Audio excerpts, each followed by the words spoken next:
Okay, just let a couple more people in. So, a very warm welcome to the ADC for the 19th of January 2026. It's 7 o'clock for the next hour.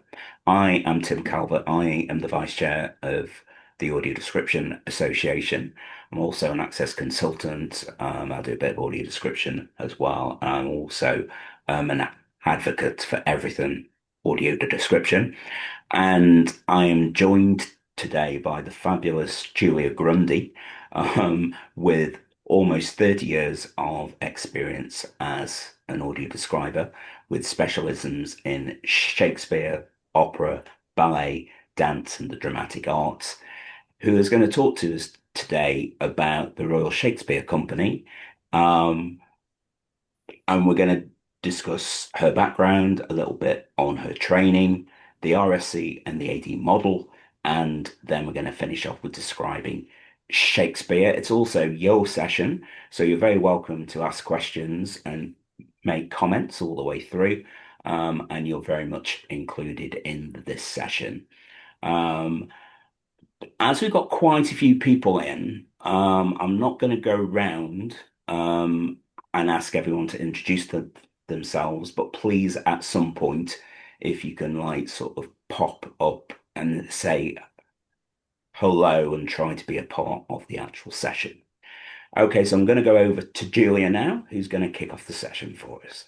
Hi there, and I just want to emphasize what Tim said. I'm just going to do a really quick start on how I started quite a long time ago and my training, and then perhaps go on to the RSC and how it was set up and how it is set up and how things have changed. But I'm really happy for anyone to butt in or make comments or um, generally involve. I'm just saying to Tim, I've always preferred conversations to lectures. So I'm going to start. I If I can train. quickly, Yeah. before you start, I just quickly want to mention that you can come and go at any time. And if you don't want to ask a question in person, you can put the question in the chat, and then I'll ask that question for you. That's great. So I trained in the early 1990s, and I was trained by the RSC, who there were a group of six of us. I'm the only one left. We were from a really eclectic group, including people from the theatre, a lady who was admitted she was in the CIA from Cheltenham. So we had a really, she didn't last very long. Her work took her away, apparently. Um, so we were trained by a lady called Diana Hull, who'd gone to America to do some acting. She was my old boss in a world that was nothing to do with the theatre. And when she came back and had experienced audio description, she asked me to whether I would train. So the six of us were trained, and the sort of 3 day course we were given is nothing like the training we would have now. It was very much probably a bit of acting training, lots of trust exercises, and not really. And she'd had some very interesting insights in audio description, but yes, it was pretty ad hoc. And then we were thrown into doing describing Shakespeare. I think my first production was the David Trout and Richard III, and we were describing in the very big old Royal Shakespeare Theatre, a great big old auditorium, and we sat in a little box at the back. We weren't paid. It was nobody paid our travel. Nobody paid any wages. It was entirely voluntary, and that's the way it stayed for several years. We just learnt on the job, like all audio describers. We had no mentors once Diana had left us. We had Pat Colcott, who was a describer, and then they took over access at the RSC. But we basically developed our own styles and our own ways as we went along. And until audio description started to expand, we made contact with Vocalize, who started to come in on the tours, and that was where I think I learnt that there were other ways of doing audio description, um, and, and it was interesting to describe something that wasn't Shakespeare. At the same time, the RS, I think, if I'm being honest, the numbers that we who were trained came and went, but the RSC would every now and again train a batch of describers. I can see Ellie Packer is there, who was one of the early batches as well, trained by the RSC. And so the numbers have become fluid. We always have a group of retained describers who are probably about 6 of us, a few more at the moment. And those personnel have changed over the years. But because Stratford isn't London, the core has remained the same. So we are all very experienced describers of Shakespeare. And that was something that's been one of the great loves of my life. And we've toured with Shakespeare, and we've had lots of lovely experiences sitting in loading bays and cold gymnasiums to record, to describe theatres, wherever the RSC decided to send us. The RSC itself, I think, remained. Pat was very good at being a voice for access at the RSC, but I think its provision remained very static for a long time. I always felt, if I'm being honest, that it was playing catch up with the National Theatre, which was regarded as the apex of innovation and trying out new things and something to aim for. I think we did a pretty good job, but the RSC itself was happy just to provide a static service. They didn't really think about innovation very much. Until a few years ago, when once Pat retired, we had a series of new people in charge of access, and then perhaps innovation started to come along. And in particular, since COVID, when the RSC went quite dark during COVID, I'm afraid I didn't. Again, if this is a very personal comment, but I don't think it didn't. Unlike the National, it didn't attempt to do a lot of outreach. Beyond the theatre. It didn't really do a lot of digital. It didn't really do a lot of digital provision or be very imaginative during COVID. But since then, we have a very wonderful person called Josefa, who is our access coordinator, and she is very interested in providing all sorts of access provision and all sorts of interesting innovations. We've had digital. We've had a digital. We've had an integrated audio described Midsummer Night's Dream, a production that's come in. And last year, we also, for the first time at the RSC, we did a ballet. So that was Romeo and Juliet. So that was very special. I'm just going to look at my notes. And the RSC, I was just saying to Tim, we're in a special position. We're retained describers in a nationally subsidised theatre. And that is a very privileged position to be in. We were trained by the RSC, and therefore they have used our services for the last 30 years, which makes us as audio describers, although I describe for lots of other organisations all over the country, that makes us a very privileged set of describers because we have a security in our work that a lot of describers don't have. And I think probably apart from the National, there aren't many other organisations where that happens. And since COVID, the RSC has been very keen to integrate us more into the company. Although we are officially freelance, we are paid, and often our working conditions are mirrored by those of other freelance performers, such as musicians and performers, which is, again, as I say, a very privileged position to be in as an audio describer. And I'm very aware of that in my work.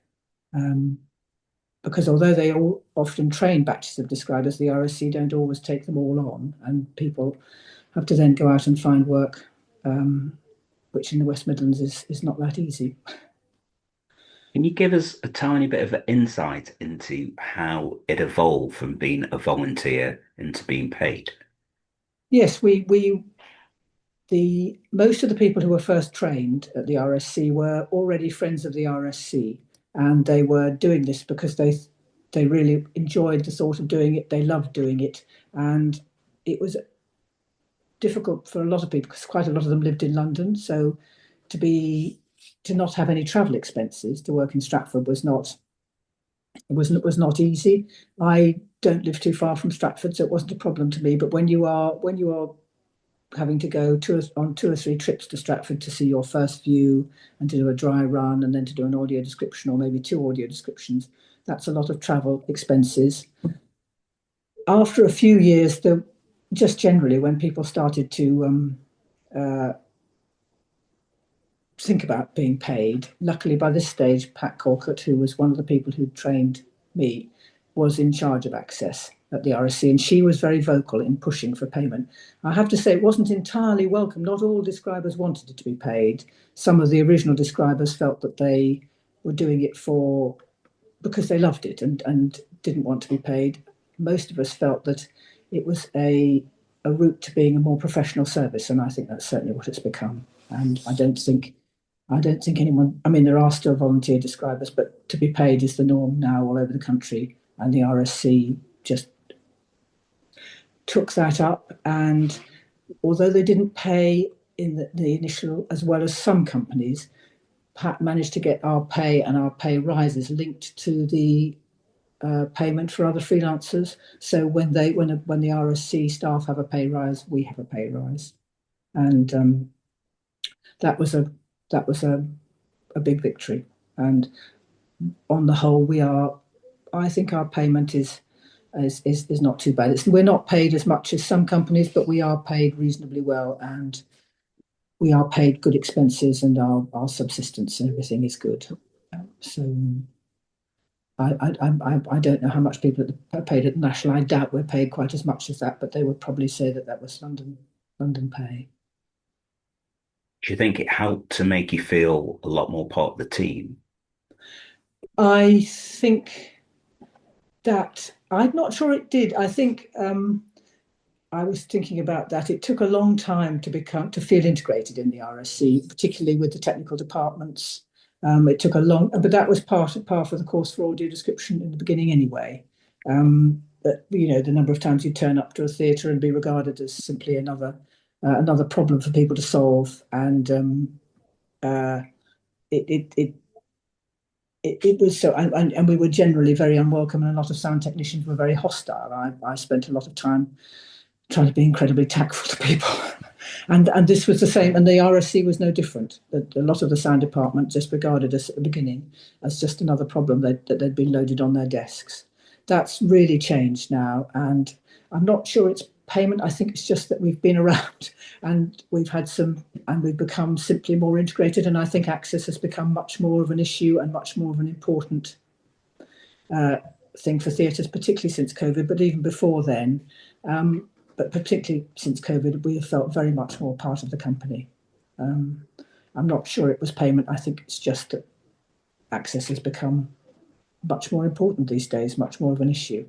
And we have at the moment somebody who's got a very strong voice in the company. And after COVID, when we had various meetings of freelance staff, actors, musicians, we were included in those meetings. So we felt like our opinions were being listened to and we were being taken account of. So I've got a question in the chat from Rita. It says, does the RSC provide AD on demand, i.e., when a patron requests it, or does RSC offer AD once or twice per run? It doesn't provide RSC AD on demand. At the moment, I'm not sure there's any plan to do that. We normally would provide two audio descriptions in a run, generally one matinee and one evening. If it's very popular, they might do another one, or if it's a very short run, occasionally we'll just do one. Where it's different is particularly if there's local organisations like schools, or if there's a large enough group, and we've had occasions where they will contact and they can't make a day of the audio description, then an audio description will be put on that day, especially if we can.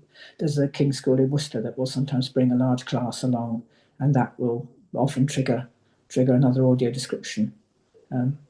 But no, we don't yet do it on demand, and we don't do digital audio description as such. I'm not sure we've ever really explored doing that yet, in the terms of providing a pre-recorded digital audio description. So at the moment, it's simply we do live audio descriptions generally twice in a run. So that would be don't go down the path of digital audio descriptions. No, well, are you talking like Gallipro? That sort of thing, yes. Yeah. Yes. No, that's as of now, the tech it just isn't really working with that. The problem is it doesn't sync with what's happening on stage, and so And I think with Shakespeare, well, yeah. with any drama, the timing is going to change so much. I, I'm just in a for another do some work with the Royal Opera House, and we are just producing some digital. Some of our audio descriptions are, for instance, we're doing a digital track with La Traviata, which last year was experimental and not always successful because obviously operas too have different timings depending on the conductor. This year they have really tried to. We now have somebody, and it's again not entirely successful because they're also running the surtitles. But we do have somebody who can press a button to insert the bits of the audio description, so it does fit a lot better than maybe it did at times last year. So, but the RSC has never gone down that route yet, and I'm not aware at the moment that's being discussed. It's more likely to be integrated in audio description, I think. But again, that came from an outside company. Within the company, I don't think we're doing that yet. So then the describers would describe one or two or maybe three times per run and not more than that, typically. Yes, I think that would be right. Yes, and then again, if it goes to London, we will obviously do another audio description in London or elsewhere on tour. Yes, we no longer have a direct view of the stage, which is a shame. I know Pat Colquitt, when they refurbished and rebuilt the theatre, she put in a very strong plea, but of course it's a huge organisation and there are plenty of other people ahead of us in the queue. So but we have our own audio description room, which has reasonable screens and good sound equipment, and that provided the description for both of the theatres in the RSC. That's the Swan and the RST. So are you using closed circuit TVs then? Is that what There you're are looking at? Yeah, there are cameras, and we look at it on a big monitor. With Yeah, so that, I They're mean, clear enough for you? it's not ideal. Yeah. It's a huge monitor, and we have to sit quite close. And I am in venues, well, for instance, the Royal Opera House, where you have to look on a screen, and the screen is a lot better. So we could do with a couple of new cameras or a better screen, but it's okay, and the sound quality is, I think, on the whole, fine, and that's been a problem over the years with the sound department has gradually come round to accepting our existence, and now they are reasonably okay about it, and the quality is good. So but it means that we have to box and cox a bit because we often have productions going on simultaneously. Well, obviously in the three different theatres. So we will never do audio descriptions of productions on the same night, but there'll be always people in and out wanting to do dry runs or make notes, or we also share the box with captioners. And so we all work together and we have a calendar, but it's quite a complicated system, really, because there's a lot going on. But we do have our own space, and it is very much our own space. So that's good. Hi, Julia, Carmen Hi. here. Hello. Hi. I had a little follow-on question to that because I was originally going to ask whether all digital provision, whether it meant it was pre-recorded. But then as you continued, I understand that you are doing live We're description, all but in a live. booth Yes. via a screen. Yes. So does that mean that if that technology is there already that you can audio describe but not be in the room, that would mean that, say you were on holiday in Australia, you could do the job from there if it was really necessary, or in a broader sense, the technology is there for sort of remote audio description to happen, which could be of benefit if it was actually used kind of more. I'm sure that's an innovation that I'm sure the RSC would think about looking into, because I know in the past people have talked about, can you be audio describing from home? And I'm sure that probably would be the case.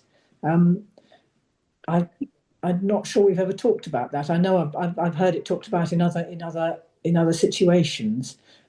We do work or we almost always work in pairs at the RSC. So when we do an audio description, obviously one will do the first half and one will do the second half, because of the average Shakespeare is sort of 3 hours long and requires a lot of concentration. So our colleague will always be, one of us will always be in the auditorium.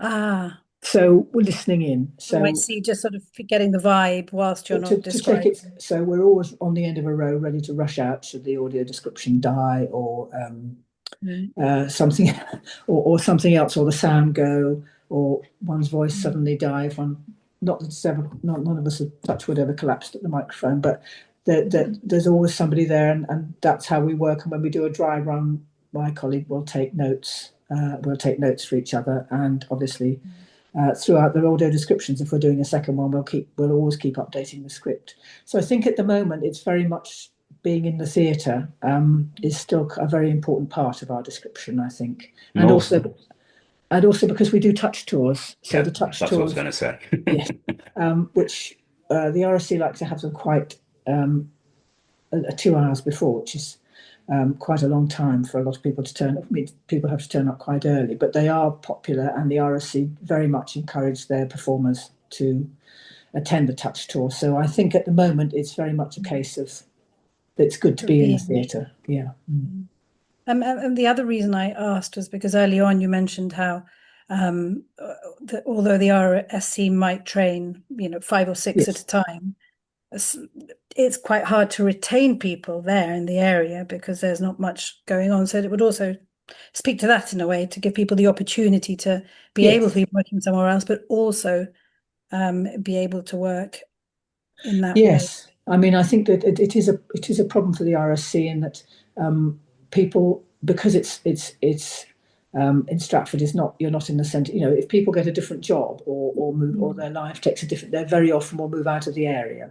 So it's sometimes difficult. I think one of my colleagues at the moment has moved up to Manchester. So she still is doing a bit of work, but it means a long trip down again. So she might be a good candidate for that distancing because she yes, has the experience over the yes. years, not for newcomers, but maybe for experienced audio describers. Yeah. Yes, Okay. I think it might. I think it's probably still. I think it's probably still something they would. It's not something on the horizon, but I think it's something on the horizon for audio description in general, to be honest. But I still feel that even if I'm on a monitor, I'm close to the stage. I know where the stage is, and I can almost see it around the back of the monitor, although I can't see the. So I think that feeling of being in the theatre and close to the performance is something I still really value. Yeah, So, absolutely. Okay. There's another question which has come in from Rita. If you're a team of two, which person writes the pre-show notes? Actually, the audio introduction. we both we will collaborate on that. So we'll each write a half generally, and then we will probably take, one of us will probably end up taking the set, and the other one will probably take the characters, the actors. But we will always collaborate. We work together on that. We do dry runs. We share our notes and we talk about them. So we make sure we blend what we do, and we're all going in the same direction, and keep the continuity going, and how we want to approach it. So it's very much a collaboration, but we do share the work between us. So Do you also rehearse an audio description before you actually yes, have we do. a Yes, turn? we do. How We many will. times?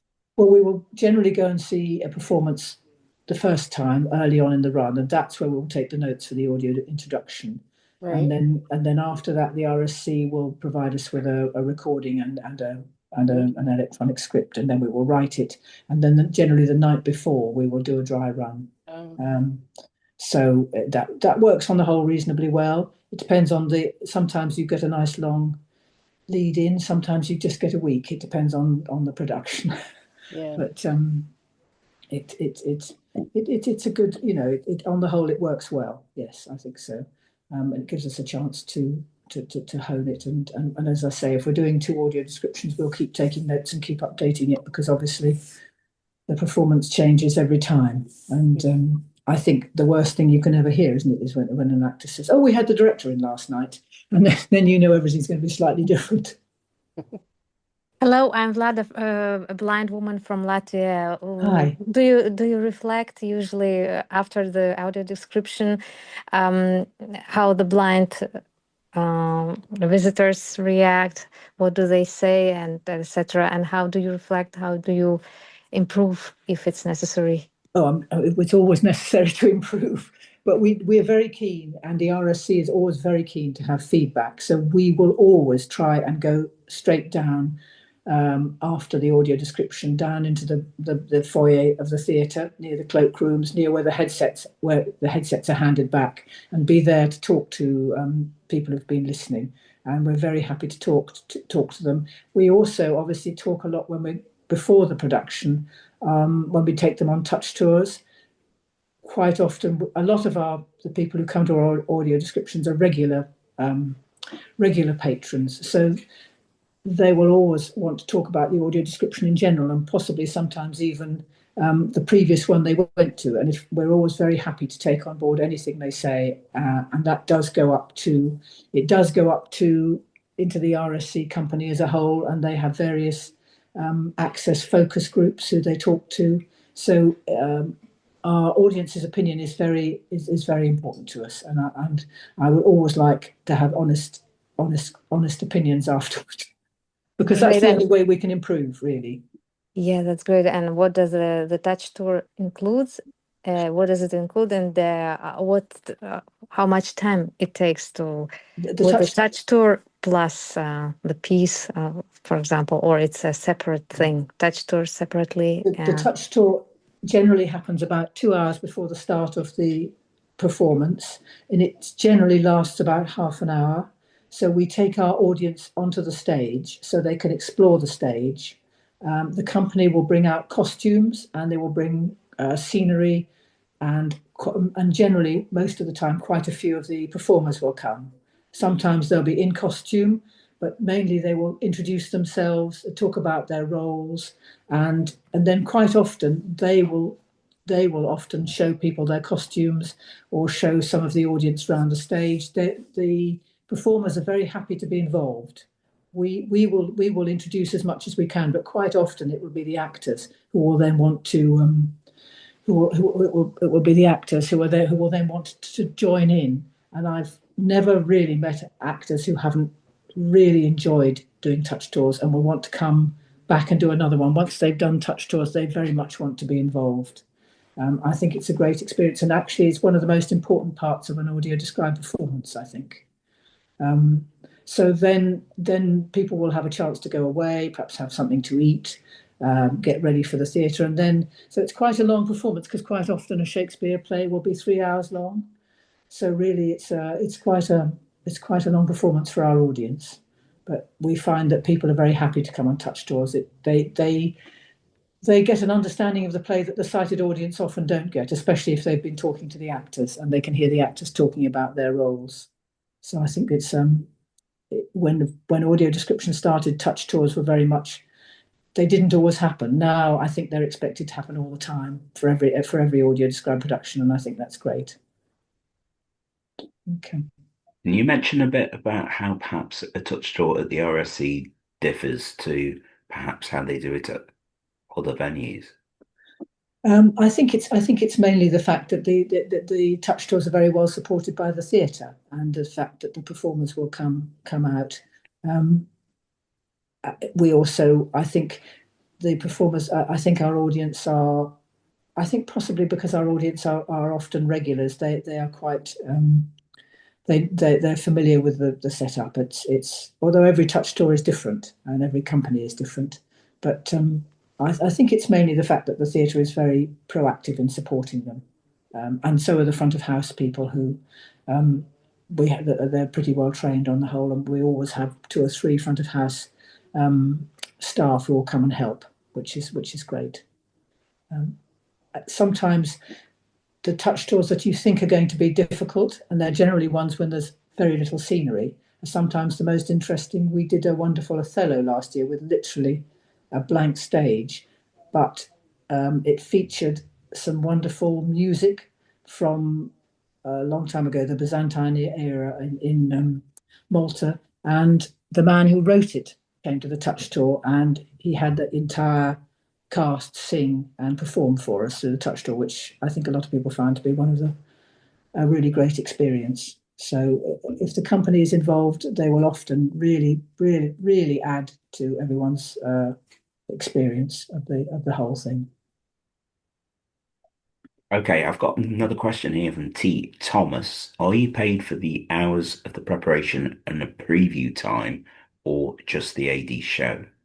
Well, our payment they would say, will be for the first AD, will include the time we spent, will include our visits and the writing. So we're paid more for our first for our first audio description, because that will include the time we've spent preparing it, writing it, and visiting. And obviously, I don't think we're paid enough, because you spend an awful lot of time writing it. But we are paid in theory. It's not split up. The RSC, unlike other theatres, pay us separately for the audio, for the touch tour. Most theatres will include that as well in your first payment. The next performance, our second audio description, will be paid a repeat fee, which will basically just be for the delivery of the audio description. But we are paid for everything that we do, but it's paid as a lump sum. As I say, it's not divided into different parts. You know, if you're asked to provide an audio description, that would include all the preparation. So I think Shakespeare is not as difficult to write as you would think sometimes, because if it's well produced, and the poetry is great, is lovely to describe around, because actors who speak it well, you will sort of have it. It has a rhythm that you can get into, and where they might take a breath, or there's a little gap, because it's poetry. It doesn't always happen, because actors don't always speak it very well, but it should be like that. Sorry, I think was We've another got question. another question from Rita. I believe that some British theatres ask actors to self-describe, for Yes. example, gender, body type, skin color, etc. In order. I'm just trying to get the rest of it up. A minute. In That is yeah, in order to also in the audio introduction. This hasn't been my experience in the US theatres. Does the RSC ask theatres actors to do this? yes, they do, in the sense that and it's something that's much more prevalent now. I've just been doing a ballet, and they also asked the dancers to describe themselves. They provide a questionnaire for the performers, and they have a set of questions about ethnicity, hair color, and then also about the costume they will be wearing. So they will describe, not all of them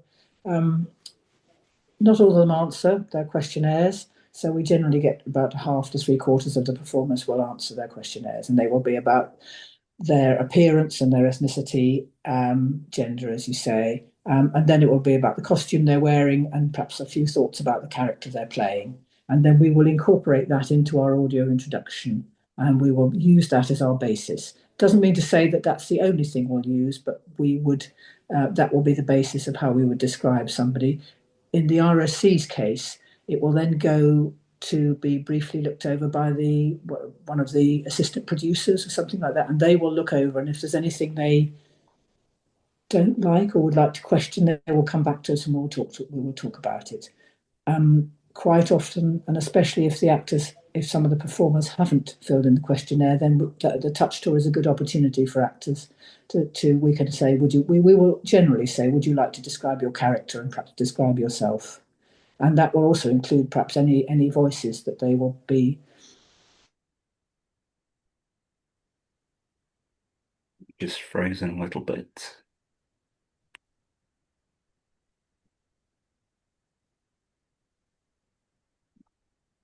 We just seem to have lost Julia for a moment, where she's frozen halfway through speaking. Hopefully we'll have her back shortly. These are descriptions of them that are going out and are available for everyone to read. So I have a follow-up question about that, because yes. I haven't worked for the theaters I work for in Washington, D.C. That's never happened. Questionnaires. I think it's a good idea. I was wondering I don't know if the RSC has like a company of actors, or some actors tend to recur in roles, and in that case, does somebody keep track of their self-description so you don't have to keep asking them, to describe, I don't know how that works. I wish it was as organised as that. It doesn't have a company as such, but certainly there will be performers who will be taken on for a season, and they will appear in probably several different productions. We try and, within a production, often if an actor's playing several roles in a production, we do try and make sure that we don't, even if they're playing different characters, that the same basic description goes through. I think probably we've never thought about doing that, but also because we as we say as describers, and I'm not sure the performers always believe us, but we are not describing the performers, we're describing the character. And so I think probably we wouldn't necessarily keep, because obviously sometimes they're going to look very different with makeup and what have you. So I'm not sure we'd ever do that, but we certainly do within a production make sure that we keep some basic things, particularly sort of height and physical build, even if they're playing different characters. We working together make sure that we match, even if they're playing different roles throughout in the same production.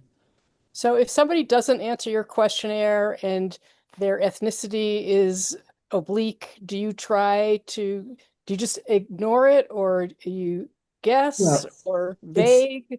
This is such a thorny subject. I know. And the RSC, and I'm not sure I agree with it, because when I work for Vocalize, we skin tone and things are something that it's very important, and we will really try and ask the performer, what they would like to use. But the RSC has decided, in its wisdom, that they would just rather we didn't mention skin tone at all for any performer. Oh wow! Which I think I'm afraid is a cop out, but sometimes we do now. We just go ahead and as long as the assistant director is happy with that, and she will know he will know the company, and we'll look through. If they're happy with what we've done, then we feel that's fine. Because if there's anything they're not sure about, they will be able to ask the performer, So that's who reviews the audio introduction notes, is the assistant director? Generally assistant director, or somebody who is, the assistant company manager, somebody like that, somebody who knows the company well. Right. And some of them will just whisk, again, like everything, some of them will just whisk through and say, that's lovely, that's fine. And some of them will go through it with a fine tooth comb and pick out everything. But we do feel that once we've had that collaboration with them, then we feel confident that what we're saying has been agreed with the company. There was quite a lot of resistance, because as audio describers, we are the eyes of the audience.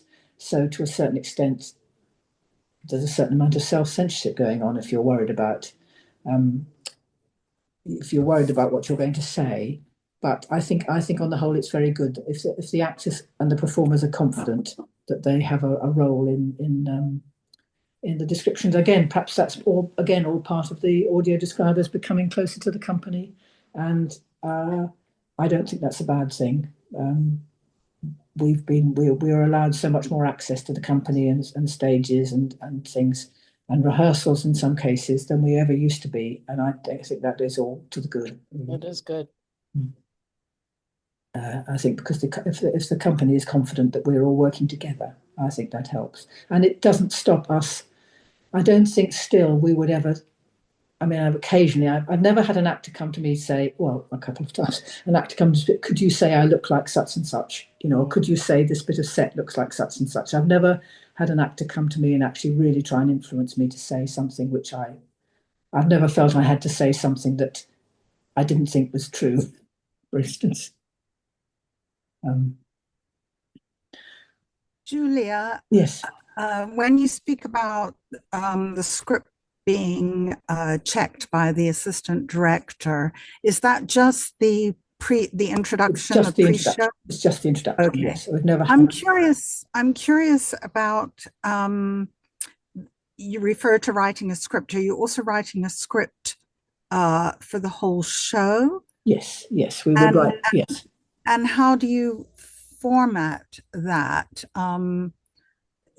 Where I am, we just get to see the show live once. We're not provided any digital materials, etc.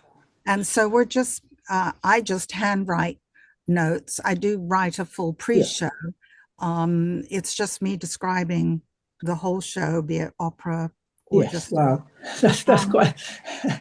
So if suddenly my backup, if I'm ill and my backup is required, we will go through the script together, Yes. and I will tell them any notes I've made, but I don't actually write a whole script within the script of the play. So I'm wondering how you're formatting that and sharing it.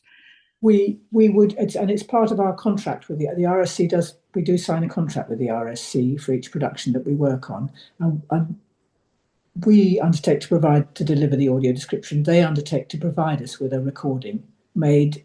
The RSC will make it on press night or afterwards, so it's as up to date as it can be, and they will provide us with a digital script, so a script in Word document. So I tend to type my script into a Word document, which is great help because we can then share it with our colleagues.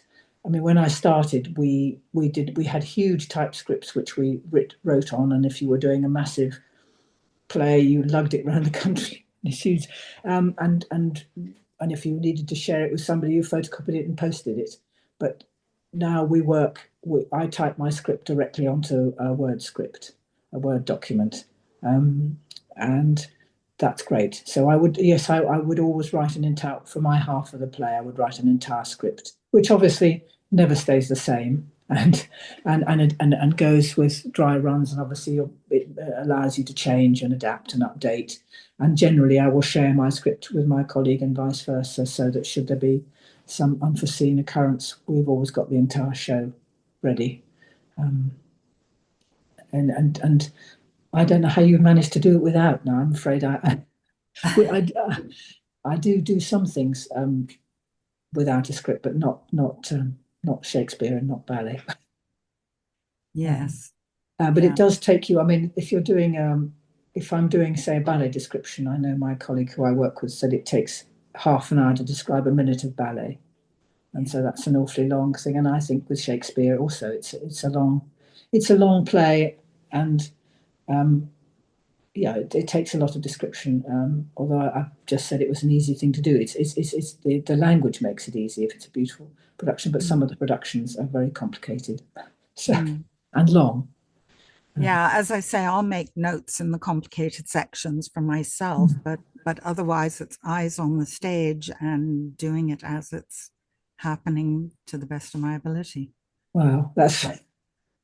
I'm not sure I could. I'm not sure I could do that. I'm not sure I could do it after only one look at it. It must be quite an effort. That's the challenge. I have, for the first time ever, been given the understudy video for the play that goes wrong. Thank God, because that's a play and a half to describe. So I'm so grateful for that. I do that. I do the play that goes wrong about 4 times a year. The production whereabouts the production in London is audio described about 4 times a year. Wow. And so a colleague and we describe that, but it's never she does a dry run every night before every because I don't know where you're describing, but in London, the Mischief Theatre have got several different productions, and they will often bus actors from one production from one play to another. If somebody is ill, or we'll often have an actor performing a role for the first time that night, and they'll quickly rehearse them, and then so the production is always changing. But there are some very choreographed bits, but yes. Yes, I'm in Portland, Oregon, USA, but the production is shared with Seattle, so I may well come across that scenario. Yes. I mean, the good thing about it is that there are some bits which are really choreographed. So the bits that collapse, or that some bits which shouldn't change every night, that their reactions might a bit, but the way the set disintegrates is timing. Yes. should say the same. But the problem with that is that it's a very popular show, and sometimes your description is fighting the laughter of the audience. Right. They it's generally quite enthusiastic. I know Tim has seen it several times. Yeah, I have seen it quite a few times. And I've also seen it, Rita, with Gala Pro, where it's been out of sync as well. So, That's what I'm yeah, saying. No, that's no, yeah. you just take the headset off in that case. Yeah, yeah, yeah. Spare And yourself the agony. incredibly Yeah. confusing. We have 15 minutes left of the session. Is there anyone who hasn't made a comment on anything so far who would like to or ask a question before we go into our final part on sort of describing Shakespeare? Is there anyone else who'd like to make a comment or ask a question? And I do realize we've got Ali Packer in, who is also a describer for the RSC. And I don't know if you want to pop in, Ali, and say what how you find sort of describing at the RSC completely different than all the other things which you do. No, not really. Thanks, Ellie. I knew you were going to say that. Well, that's what I mostly do though. Well, Yeah, but I'm you doing do the things in a lot of, but actually you do a lot of RSC things in a lot of other venues. So I suppose yes, the question yes, is, true. how does it differ actually to describing an RSC production at the RSC to perhaps a venue in London? I think it's a bit more joined up at the in Stratford because the personnel are consistent, whereas at the Barbican it's a different team. Every time you go in, they all look completely vacant and say, "What on earth are you up to?" And and I say, "Have you ever done a touch tour before?" "Oh no," they cry, And then I've just been doing Wendy and Peter Pan. And it took, I can't tell you how many hours it took to do that because I was doing the whole show. And No, I then was sad to for have one missed for that one. one for one customer, his headset conked out in the middle of the second half. And I thought, if you knew how many hours I spent writing that blasted second half, because it was so much business and so much action, that it was a little bit disappointing, shall we say. But I'm just doing the BFG at the moment in Stratford, and one of the actors, well, in fact, two of the actors who are playing two ridiculous captains with large moustaches, who don't appear much in the book, I may say, but they've made a feature of them in the production. They were so excited that they rushed back and listened to the description when they weren't on. And they said, "Oh dear, we were really sorry to leave it because then we had to go and act." So they had never heard such a thing. They didn't know anything about it, but they got highly excited about it. Ellie, can I ask if there's anything I've said that you disagree with? No, of course not. Except that I think we do get. I mean, you're always right, Julia. But we have recently been getting very short lead-ins, which do make life difficult. It does take an awful long time to write these scripts, and I don't think people quite realize how complicated it is, because even though in Shakespeare people are speaking for pages and pages, in fact they get down to the bottom of that page quite fast, and then 30 people come in all with 5 names, and it's quite, so you go from not having to do anything to having to do everything suddenly, and you can't lose concentration for a millisecond. You really can't. Also, do you find that because it's Shakespeare, quite often actors depart from the script, I find, or they adapt it after a while, or make it up sometimes if they've forgotten a little bit? And that's well, they leave a bit out, and then you don't know whether they're going to come back and sort of pick it up later or whether it's gone for good. So that's that. There is that. But also, I've just been doing Twelfth Night, as you know, and God, did I miss you? They inserted all sorts of extra stuff in there, which was not, strictly speaking, well, indeed, at all Shakespeare, which was that's another aspect. There was an awful lot of business, which was different every time. Right. All that throwing the ball into the audience, which seemed to go on for hours, and there was no possible way of preparing for it because it was different every time, depending. So that was. But you're very good at sport, so you could. That was your bit. You were very good at that. I think I know that we only realised. I always remember I had a friend who was a captioner. And she would come and complain that the captioning was wrong, especially if Sir Ian McKellen was on stage. And she would have to explain that the captioning was right, that was Shakespeare, that what Sir Ian McKellen was saying was Sir Ian McKellen. Well, we had that with Hamlet when I was doing something else in the same room as the captioner, and because our screen, that's the thing, the screen that we are using is as out of focus. So you actually, unless you sort of know who's supposed to be there, you don't know who's actually there because their faces are out of focus. And the captioner was saying, "I think that's the understudy because he's sticking to the script." So that's how she knew it wasn't the lead actor, but the other bloke. But she couldn't tell by looking. It's that bad. It does mean we can't see facial expressions, which is obviously something. Not at all. And certainly in the BFG, it's complete whiteout in the center. I cannot tell what that puppet is up to. So that's quite tricky. Yes. But I think Shakespeare is different in the sense that the narratives, don't you think the narratives are so complicated often? So that means that you've got to put some narrative in. The storylines are so complicated. So I sometimes think the thing it's closer to sometimes is opera description, because that's, again, a thing where we're having to explain the story as well.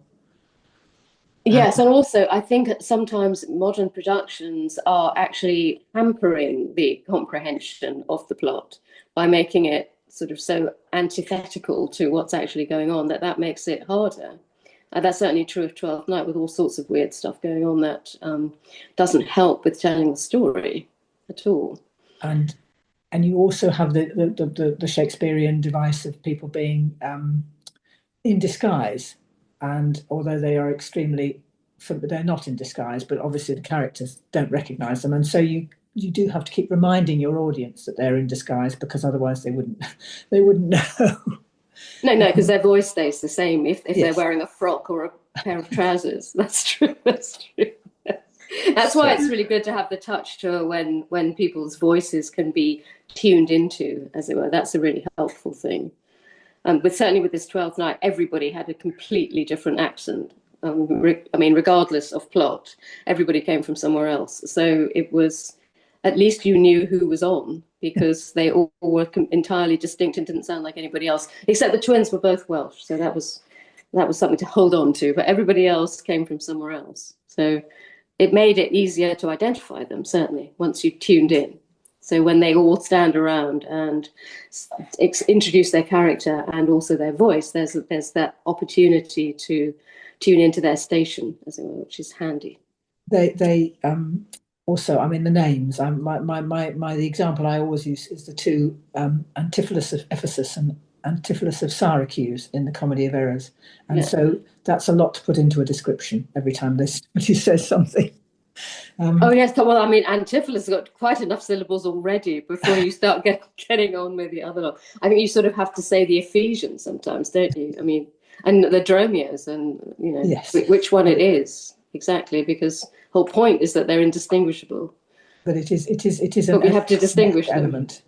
And I see there was a question about opera and the surtitles. We don't read the surtitles in opera, but we do use them because when we use bits of narrative about, sorry, Ellie, I interrupted you. When we use bits of narrative, or we try and put a bit of the speech in, we try and use what's in the surtitles so it matches. But we would never just read them, because no. Well, I couldn't quite bring myself to tell the lies that some of the subtitles tell, so I leave that bit out.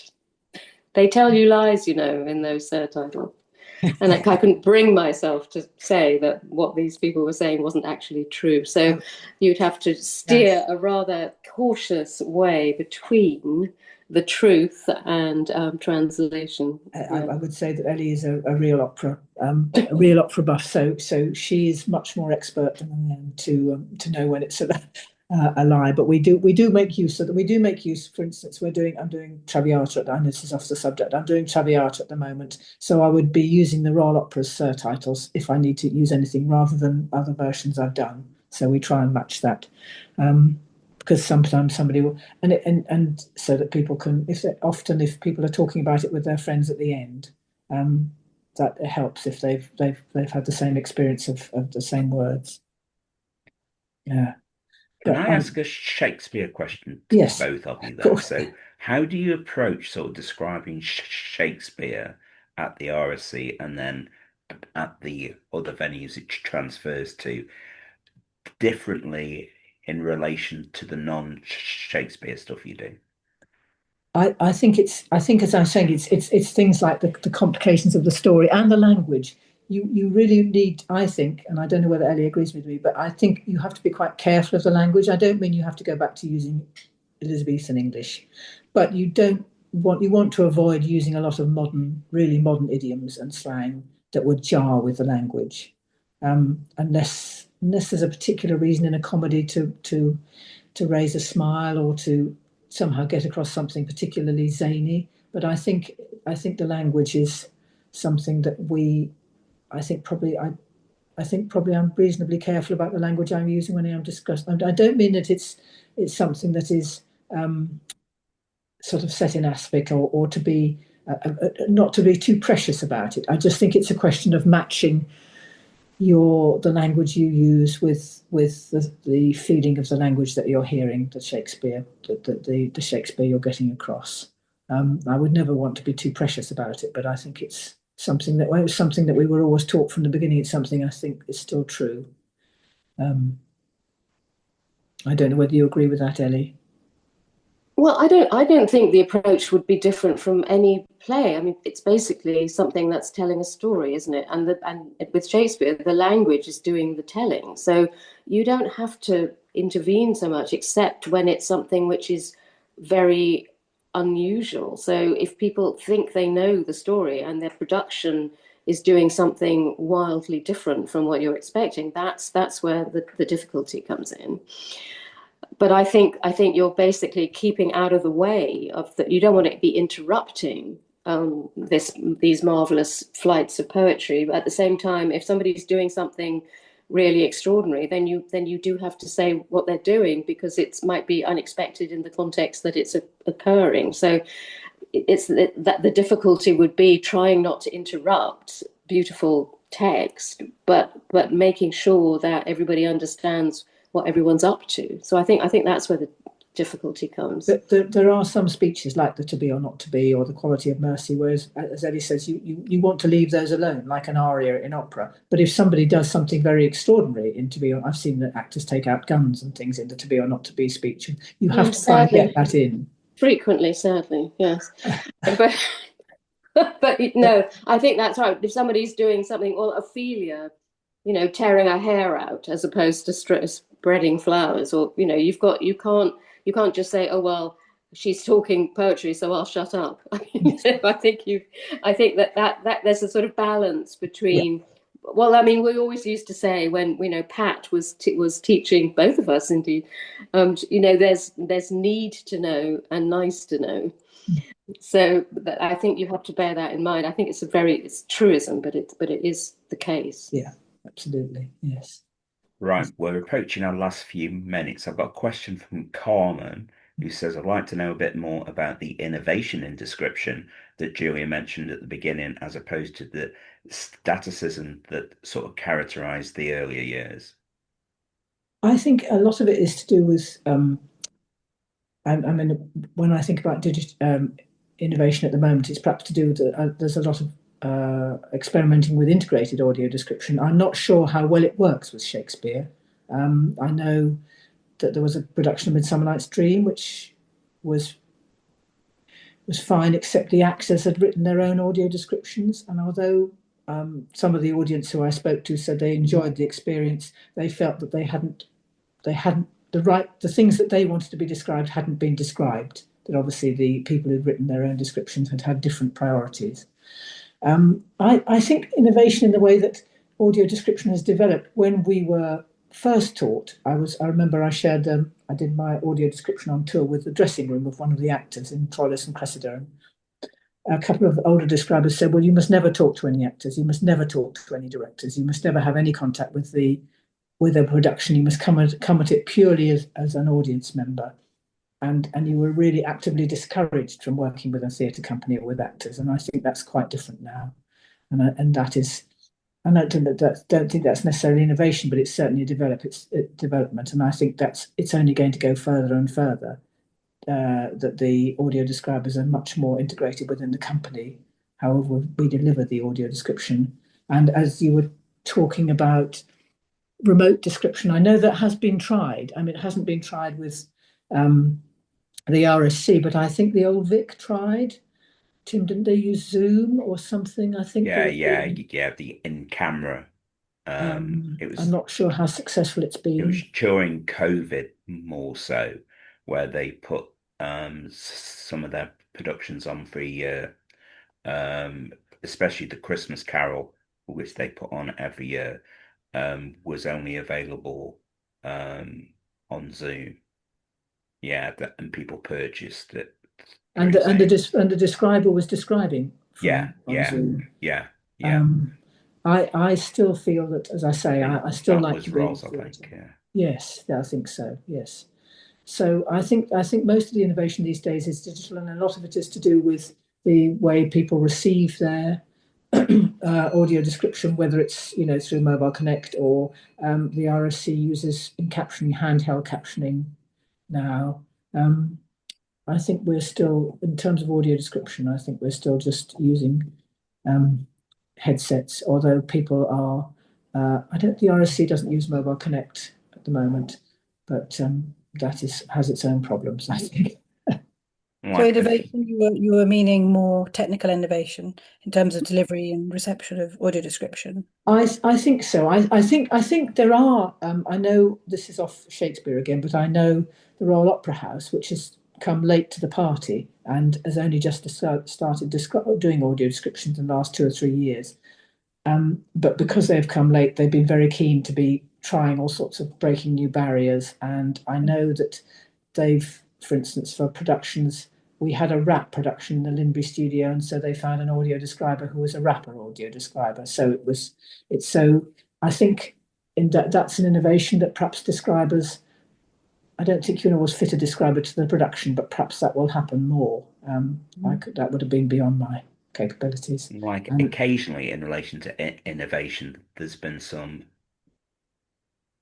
immersive audio description as an act-led audio description, like yes, hear the picture at the Globe, and then you had the Midsummer Night's yes, Dream that one, one yes, at the RSC as well, which yes. is almost an immersive integrated It audio was, description. and we as describers we didn't take part in that. I know one of the describers, they listened in, they shadowed the production, but the company wanted to produce this entirely themselves, and the production, the audio description was written by the performers who delivered it. As I say, I think it worked reasonably well, although as I said, there were some other comments that said that as the listeners felt that they didn't always get all the information they would have liked. Yeah, I Um, struggled with it quite a bit. I found it not as effective.